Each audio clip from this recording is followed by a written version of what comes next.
Bismillahirrahmanirrahim. Assalamualaikum warahmatullahi ta'ala wabarakatuh. Alhamdulillah Rabbil Alamin. Wassalatu wassalamu ala asyrafil anbiya wal mursalin wa ala alihi wa sahbihi ajma'in. Alhamdulillah, with the grace, the mercy and the love of Allah subhanahu wa ta'ala, we continue our da'wah through Positive Islamic Psychology Life Coach Training Program. Inshallah, over time, over the 600 plus videos that we have in Islamic motivation, coaching, mentoring and counseling, you can pick 30 and join us to become a certified Positive Islamic Psychology life coach to help your mosque, your NGO and so on. So I have given you some idea about the transformation that we need to do in terms of the self, family, ummah and global. And what is important is that I'm doing research on Islam Heart of Love, where we integrate the teachings of the metaphysics of Islam in terms of consciousness, mind, body, heart and cult research and all the other areas. So inshallah, over these many videos that we are developing, Islam Heart of Love, we will have a better understanding of how we're going to bring about this deen to the highest level ever, as promised by Allah subhanahu wa ta'ala, that Allah will take care of this deen and bring it up to the highest level possible under His grace, mercy and love. So what is important is that we know how we have degenerated as a civilization. Not only that we have degenerated the Muslim civilization over the last 500 years, but the whole Western civilization that is barely 300 years old, based on fossil fuel, based on materialism, based on neoconservative or neoliberal economics, capitalism, it is destroying this whole planet. And we know that we are destroying all species on this earth, and finally we will destroy ourselves. We are destroying our climate, we are destroying our ecology, we are destroying everything on the greedy use and throw mentality, and just consume without care that this earth is a finite resource. So what is important is how we're going to move away from the degeneration of Islam to the progression and the redevelopment of Islam to face the challenges of the 21st century. And I've given you some ideas and how we Muslims must be united, regardless whether you're Ahli Sunnah wal Jama'ah, a Salafi or a Sufi or a Shia or whatever. All those who pertain to this La ilaha illallah Muhammad Rasulullah can group together and live with one another and leave Allah to judge whatever is our worldview, so that we do not become sectarian and do not go into tribalism or sectarianism, killing one another and doing evil things that is not part of Islam but label under Islam. So we have to be very careful what we need to do, and then we move to the next level. Because of this globalized world, we have to draw down our non-Muslim brothers and sisters through da'wah, and this da'wah is the heart of love. We bring about this message that Islam, the heart of Islam is love, the mercy and the compassion of Allah, and the whole metaphysics of Islam. If you study from the great scholars of Islam, Al-Imam Ghazali, Maulana Rumi, Ibn Arabi, Ibn Qayyim, Ibn Sina and all that, they have brought about an understanding of the whole metaphysical purpose and meaning in life, consonant with the grandeur of the sifa of Allah subhanahu wa ta'ala. His essential nature we do not know, but his sifa of the ultimate consciousness or the ultimate intelligence, the active intelligence, how he manifested his sifa or his attributes to us through the various manifestation that he has ordained upon to happen. So these are covered under our metaphysics of Islam.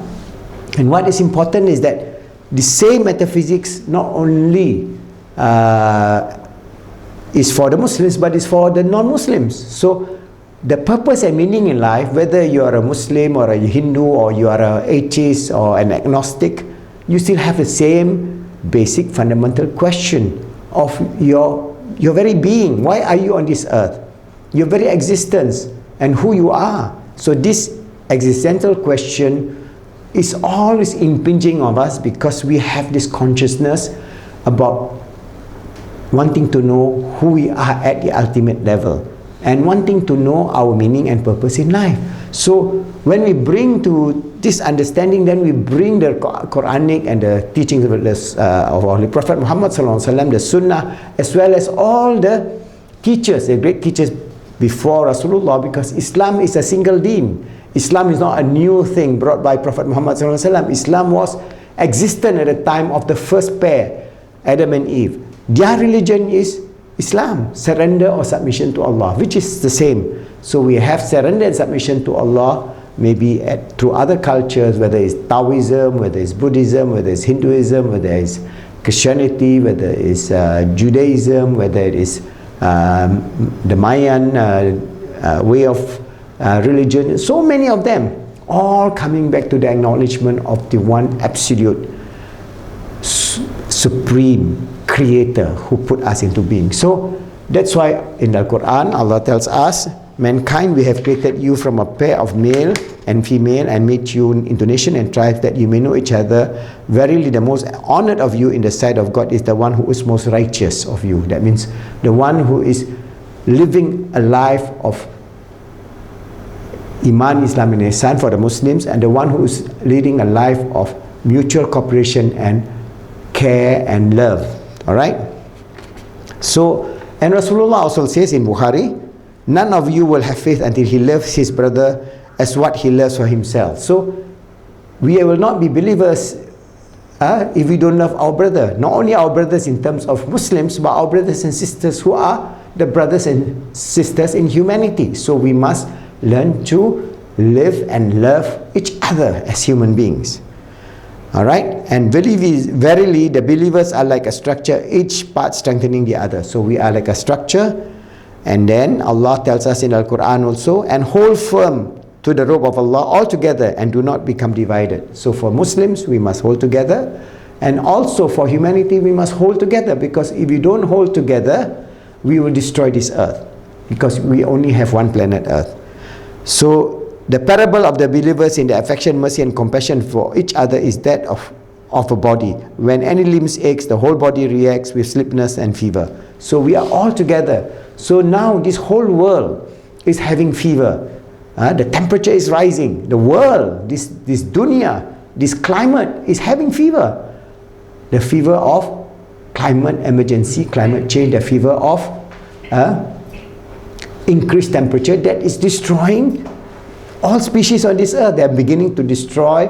We are going through the 6 mass extinction. We are destroying the ice in the Arctic and Antarctica, and we are having all kind of challenges that will affect the very nature of this earth. So this earth is having fever, and we have to cool down this earth. How to cool them? This is how we have to work together to bring about a better world for every human being. So that's why we have a unity of human being. But the unity of human being doesn't mean that, you know, we compromise this deen of Islam. No, it's not that. We learn to live and love each other, but you have your own worldview. For example, we are not forcing the Buddhists to become Muslims, nor the Christians to become Muslims. We have our worldview, but we can acknowledge their worldview. We can acknowledge their way of life as long as it's consonant with the greater good, the universal good. So, for example, God has created us to be His vicegerent on earth, to strive in unity with all human beings, to make ourselves good. So, this is a universal value. If we make ourselves good, insofar as taking care of this earth, planting more trees, for example, reducing single-use item, for example, taking care of the environment, taking care of lowering the crime rate, taking care of making sure that everybody have food, to help the poor, the needy, the sick. So many of this wonderful way of life of making ourselves good, and then help others to be good. So what we do is that we as a community, for example, like I'm in Malaysia, we have communities of many religions. So we have Muslims here, we have Christians, we have Hindus, we have Buddhists, we have Taoists, we have many other religions, the Aboriginal religion and so on. So we have to bring all together to make this earth a beautiful earth, that full of peace, full of justice, full of balance in terms of ecology, a sharing economy where everybody has their fair share of the good that Allah has ordained upon on this earth. So we help others to be good, and we make the world good. So, I mean, ecologically beautiful, pleasing to all God's creature. That means we take care because we are given this consciousness and the free will to understand the magnitude of the integration of all systems. We are the only creature. The monkeys cannot do that, which is, they said, is a close cousin, but they are nowhere close in terms of the consciousness of understanding the integration of the system of existence, from the highest level of the meaning of life to the lower level of understanding the integrated ecology of this earth. That means we must take care of the monkeys, the birds, the bees.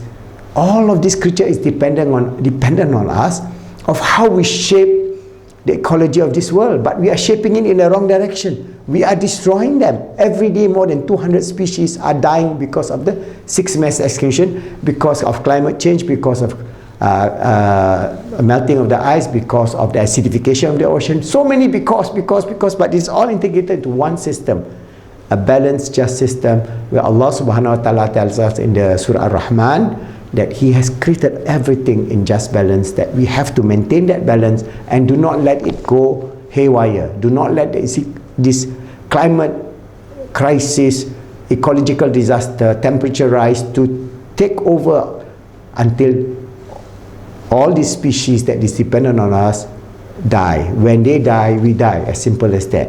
Okay? So they are saying that now if the ice in the Arctic melts totally, that will be the sign of the tipping point of no return. If all the bees were to die, then we are gone as a species, because we are all integrated living in a system. And only we, the human species, have the consciousness, have the knowledge, the understanding of this integrated existence, of this holistic reality, that we are part of a greater good, a greater whole. And at the highest level, we are part of a greater manifestation of the Creator. Allah creates us, all right, and put us into being to become His vicegerent, to be His Khalifa, to make this world good. So inshallah, if we can understand this and bring this becoming a core meaning of our purpose and meaning in life, it will be a fruitful, wonderful, loving, caring, tender life, and we will make this world a beautiful heaven on earth for all human beings, for all the goodly creatures of this earth. And inshallah, if we do that, we bring about this understanding of this unity of humanity within the deen of Islam, living together in peace and harmony and love, and making this world a better place for all, inshallah.